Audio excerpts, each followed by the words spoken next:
আমার কাছে দম বিরিয়ানিটা খুব সহজ মনে হয়। আর কার কাছে কেমন জানি না। আমি হঠাৎ তাড়াহুড়া করে কিন্তু দম বিরিয়ানিটা করে নিই। এটার ঝামেলা কম। যাই হোক ভাবলাম আপনাদের সাথে শেয়ার করি। আজকে করেছিলাম হচ্ছে চিকেন আর আলু দিয়ে আ দম বিরিয়ানিটা। এই যে দেখেন দেখতে কিন্তু লোভনীয় হয়েছে, খেতেও মজা হয়েছে শর্টকাটের মধ্যে। খারাপ হয় না কিন্তু।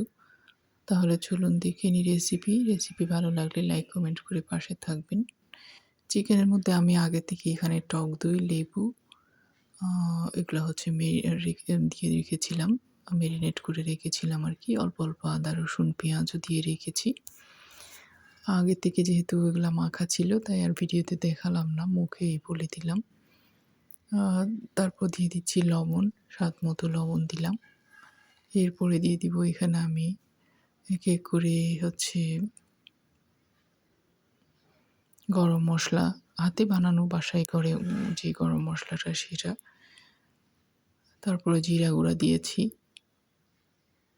এরপরে দিয়ে দিব হচ্ছে আমি এখানে একটু মরিচের গুঁড়া, এখানে কাঁচামরিচ বাটা দিব।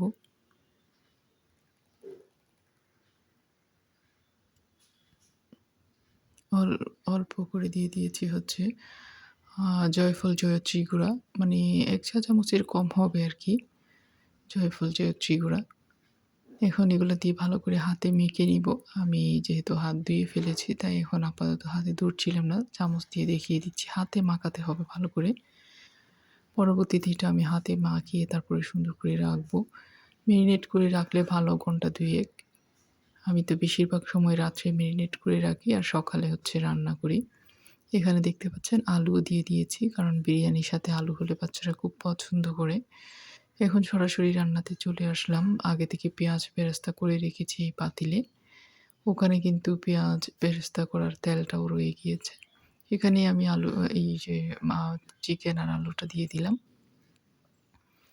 এখন দিয়ে দিচ্ছি আলু বোখারা,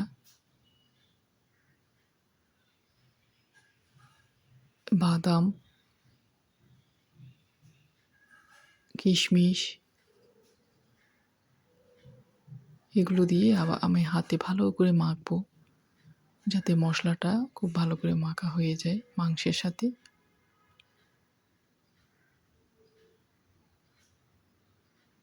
এখানে আমি একটু কাঁচামরিচ বাটা দিব। চিনি দিয়ে দিয়েছি। ১ চা চামচের মতো চিনি আর কাঁচামরিচের বাটা এগুলো দিয়ে আবার একটু মেখে নিয়েছি। এখন খুব সুন্দর করে বসিয়ে দিলাম। অপর চুলে দেখতে পাচ্ছেন আমি ভাত কিন্তু রান্নাতে দিয়েছি।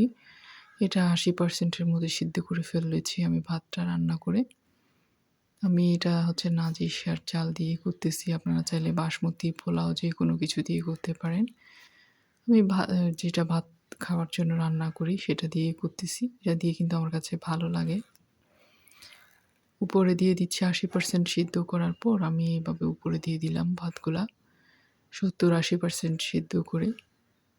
তারপর কাঁচামরিচ দিয়ে দিচ্ছি, বেশ কয়েকটা ফ্লেভার আসবে সুন্দর একটা। এর উপরে আবার কিছুটা ভাত দিয়ে দিব।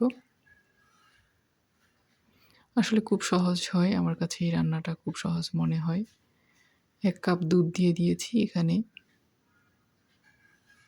পরিমাণে একটু বেশি লাগলে বেশি দিবেন। যদি আপনাদের ভাতের চালটা একটু চাল বেশি থাকে তাহলে দুধের পরিমাণ একটু বেশি করে দিবেন অথবা পানি দিবেন। ঘি দিয়েছি সবার পরে একটু। এখন আমি একটা ফয়েল পেপার দিয়ে এভাবে একেবারে সিল করে দিচ্ছি যাতে বাতাসটা বের হতে না পারে, গরম ভাবটা। ফয়েল পেপার দিয়ে যখন সিল করে দেবেন দেখবেন রান্নাটা খুব তাড়াতাড়ি হয়ে যাবে। সিল করে দিলাম। এখন হচ্ছে একদম লো হিটে আমি বসিয়ে রাখবো। ১ম এ ৫ মিনিট হাই হিটে দিয়েছি। তারপর একদম লো হিটে আমি এটা রান্না করে নিব। রান্না হওয়ার পর দেখাচ্ছি। খুব বেশি সময় লাগে না আসলে। আর নাড়ানাড়ি করার কোনো ঝামেলা থাকে না। এই যে হয়ে গিয়েছে অলরেডি একদম ঝরঝরা বিরিয়ানি। আমি হাতে একটু চেক করে দেখছিলাম। দেখেন একদম ফুটে গিয়েছে সুন্দর করে। এখন আমি নামিয়ে নিব বিরিয়ানিটা। দেখাবো কেমন হয়েছে গরম, গরম। ভালো লাগলে লাইক, কমেন্ট করবেন। শেয়ার করে আপনাদের টাইমলাইনে রেখে দিতে পারেন। এভাবে রান্না করতে পারবেন।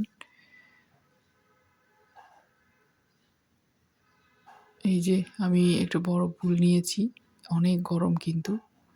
খুবই রিস্কি এভাবে হচ্ছে গরম, গরম কোনো কিছু পরিবেশন করা। ধোঁয়ার জন্য দেখা যাচ্ছিল না কিছু। এই যে দেখেন, দেখতে কিন্তু খুব সুন্দর লাগছে আর খেতেও মজা হয়েছিল। একদম গরম, গরম এত ধোঁয়া উঠতেছে মানে ক্যামেরা দিয়ে দেখাই যাচ্ছে না এরকম।